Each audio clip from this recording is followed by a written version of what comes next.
అందరికీ నమస్కారం. ఈరోజు మనం ఒక అద్భుతమైన ప్రయాణానికి వెళ్దాం. విశ్వం యొక్క అనంతమైన రహస్యాలను తెలుసుకునే ప్రయాణం. ఇది కేవలం బయట కనిపించే నక్షత్రాలు, గెలాక్సీల గురించి మాత్రమే కాదు. ఇది మన గురించి, మన అస్తిత్వం గురించి కూడా. బయటి ప్రపంచం నుంచి మన లోపలి ప్రపంచంలోకి సాగే ఈ అన్వేషణకు సిద్ధం కండి. అయితే మన ప్రయాణం మొదలయ్యేది ఒకే ఒక ప్రశ్నతో: బేహద్ విశ్వం అంటే హద్దులు లేని ఈ విశ్వం నిజంగా ఎంత పెద్దది? ఈ ప్రశ్న వినడానికి చాలా సింపుల్గా అనిపించొచ్చు, కాని దీని సమాధానం మన ఆలోచనా పరిధిని దాటి మన ఉనికినే ప్రశ్నించేలా చేస్తుంది. కాని ఆ బయట విశ్వాన్ని తెలుసుకునే ముందు ఒక్కసారి మన లోపలికి చూద్దాం. కొన్నిసార్లు మనం మతం, జాతి, బంధుత్వాలు, చివరికి నేను, నాది అనే మోహంలాంటి చిన్న చిన్న గిరులు గీసుకుని అందులోనే ఉండిపోతాం కదా. ఈ పరిమితులను దాటి మన ఆత్మ తన నిజ స్వరూపాన్ని ఎలా కనుగొనగలదు? విముక్తిని ఎలా పొందగలదు? సరే, ఇక అసలు విషయానికొద్దాం. ఇప్పుడు ఈ విశ్వం యొక్క సైజెంతో కొన్ని నంబర్స్తో చూద్దాం. కాని సిద్ధంగా ఉండండి, ఎందుకంటే ఈ నంబర్స్ మన ఊహకు కూడా అందకపోవచ్చు. ఒకసారి ఈ చార్ట్ చూడండి. మనముంటున్న ఈ మిల్కీవే గెలాక్సీలోనే దాదాపు 80 బిలియన్ల సౌర వ్యవస్థలు ఉన్నాయట. ఇక మన పక్కనే ఉన్న ఆండ్రోమెడా గెలాక్సీలో అయితే ఏకంగా 1000 బిలియన్లు, అంటే 1 ట్రిలియన్. నమ్మగలమా? కేవలం 2 గెలాక్సీల కదే ఇంత ఉంటే మరి మొత్తం విశ్వం సంగతేంటి? కథ ఇక్కడతో అయిపోలేదు. మనం చూడగలుగుతున్న విశ్వంలోనే, అంటే దాదాపు 150 బిలియన్ కాంతి సంవత్సరాల దూరంలో మన గ్యాలక్సీ లాంటివి ఎన్నున్నాయనుకుంటున్నారు? ఏకంగా 2 బిలియన్ గెలాక్సీలున్నాయి. సైంటిస్టుల ప్రకారం ఇలాంటి కొన్ని బిలియన్ల గెలాక్సీలు కలిస్తే ఒక యూనివర్స్ అవుతుంది.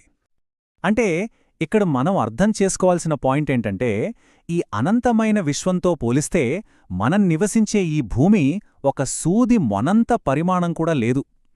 ఈ ఒక్క ఆలోచన చాలు మన అహాన్ని, మనం పెద్దవి అనుకునే సమస్యల్ని ఎంత చిన్నవిగా చేస్తుందో కదా. సైన్స్ మనకు 150 కోటి బిలియన్ కాంతి సంవత్సరాల వరకు దారి చూపించగలదు. సరే, మరి ఆ తర్వాత ఏముంది? ఈ ప్రశ్నకు ఇప్పటి సైన్స్ దగ్గర సమాధానం లేదు. ఇక్కడే మన ప్రయాణం ఒక అద్భుతమైన మలుపు తీసుకుంటుంది. బయట సమాధానం దొరకనప్పుడు మనం ఎక్కడ వెతకాలి?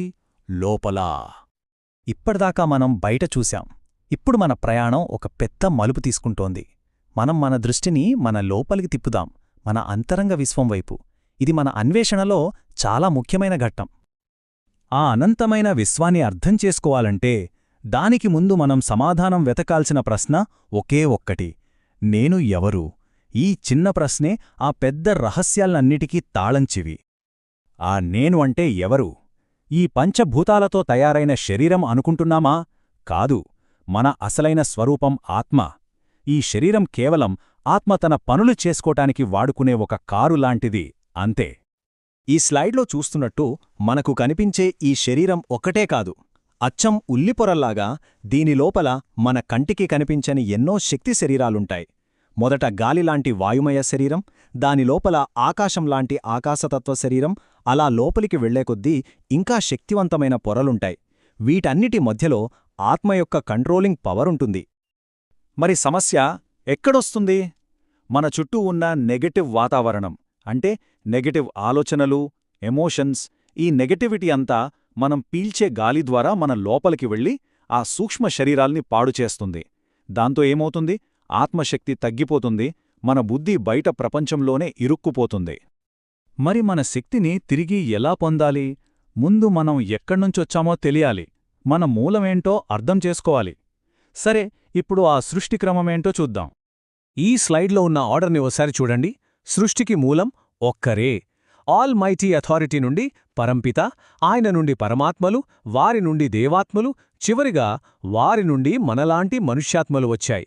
అంటే మనమందరం ఒకే ఒక దివ్యమైన మూల నుంచి వచ్చామన్నమాట. ఓకే, మన మూలం తెలిసింది, సమస్య ఏంటో అర్థమైంది. మరి ఇప్పుడు సొల్యూషన్ ఏంటి? మన ఆత్మలో ఉన్న అసలైన శక్తిని మళ్ళీ ఎలా మేల్కొల్పాలి? దీనికి ఒకే ఒక్క దారి: పరం జ్ఞానం.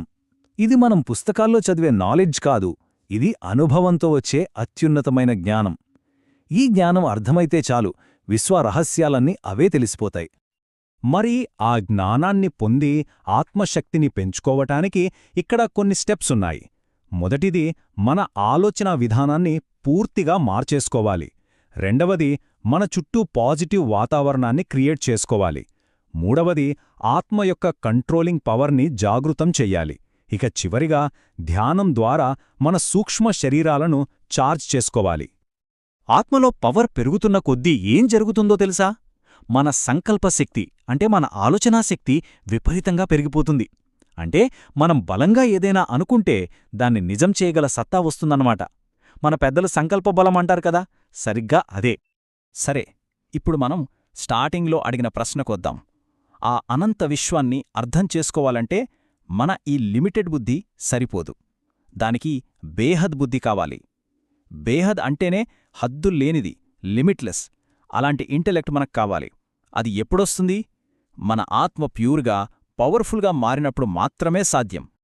ఈ విశ్వం ఎంత పెద్దదో చెప్పటానికి ఈ ఒక్క పోలిక చాలు. సముద్ర తీరంలో ఇసుక రేణువులు ఎన్నుంటాయో అన్ని విశ్వాలున్నాయి.